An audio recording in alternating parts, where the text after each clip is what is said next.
मैं एक छोटा सा मार्गदर्शन भी दूंगा जो कि आपका ड्यूटी का अधिकार है। मेरा सबसे पहला आग्रह यह है कि आप लोगों की सफलता में आपके माता पिता, भाई बहन, आपके शिक्षक, किसी शुभचिंतक का या किसी बड़े बुजुर्ग की दुआओं का एक योगदान जरूर रहा होगा, रहा है कि नहीं? तो जब आपको पहली तनख्वाह मिलेगी, उनके नाम उनको विनम्रता के साथ एक छोटा सा उपहार दे दीजिए ताकि आप उनका धन्यवाद अर्पित करेंगे। ये पहला आग्रह है आपसे।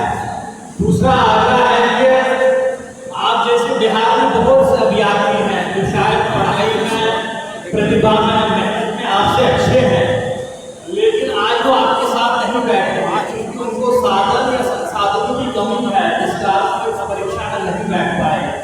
तो जब आपको दूसरी तनख्वाह मिलेगी, आपके अगल बगल में कोई अभ्यर्थी जो साधनों और संसाधनों की कमी की वजह से एग्जाम परीक्षा से वंचित रहा, उसको जरूर कुछ आर्थिक मदद करें ताकि वो भी अपने सपने साकार करें। ये मेरा दूसरा आग्रह है। तीसरा आग्रह है अगर आपकी आस्था है, उसके बाद जब आपको तीसरे महीने की तनख्वाह मिलेगी तब आप किसी मंदिर, मस्जिद, मजार, मठ, शिवालय, जो भी आपकी आस्था है, वहाँ आप प्रसाद चढ़ाइए, चादर चढ़ाइए, वहाँ चढ़ावा देंगे, किसी प्राथमिकता होनी चाहिए। तो यही 3 आग्रह है मुझे आपसे।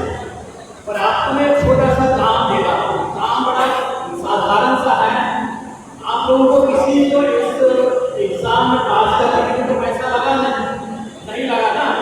आप अपनी प्रतिभा और मेहनत से आए, क्योंकि बड़ा पारदर्शी परीक्षा है, किसी बिचौलिए के चक्कर में आप नहीं पड़े और आप एक पारदर्शी परीक्षा से अपनी प्रतिभा और मेहनत के आधार पर चयनित हुए हैं। आप इसके जीवन को उदाहरण है।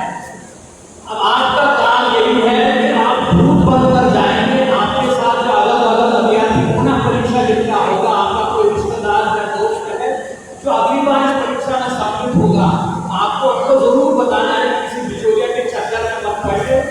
यहाँ अश्व को पैसों से गिनती नहीं होती है, केवल आपकी मेहनत और प्रतिभा से होती है।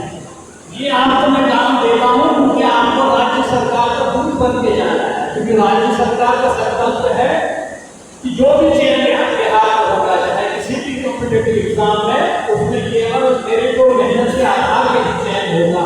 इसके जीवन उदाहरण आप हैं। आपको राज्य सरकार का दूत बन के गाँव में ये मैसेज फैलाया है, क्योंकि राज्य सरकार का संकल्प यही है कि पारदर्शी परीक्षा हो और जो राज्य प्रशासन है, जिला प्रशासन, उसके लिए बातें हैं। अब एक मार्गदर्शन मैंने बोला है कि आपको एक छोटा सा मार्गदर्शन देंगे।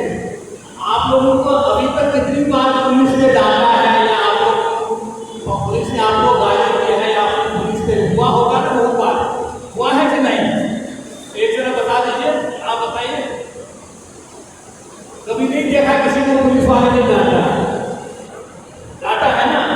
वो इसलिए पुलिस विभाग में क्या है कि जो हमारे न्याय है, हमारे अधीनस्थ पदाधिकारी, आप लोग सब इंस्पेक्टर लोग, आपको पब्लिक से बहुत ज्यादा वार्ता होती है। अनेक बार उससे मैं कभी आप इनको डंडा मारते हैं या गाली करोगे, ये पब्लिक करता है, गलती किसी की भी हो सकती है, उससे पुलिस की छवि धूमिल हो जाती है। एक लोक सेवक के तौर पर मैं चाहता हूँ कि प्रशिक्षण के बाद आपको सड़क, चौराहे, थाने में आपकी लोग दिखेंगे, पब्लिक से पहला इंटरेक्शन आपका ही होगा।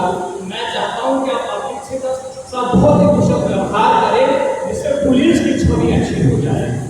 इन्हीं चंद शब्दों के साथ मैं पुनः आप सबको ढेर सारी बधाई देना चाहता हूँ और परिवार के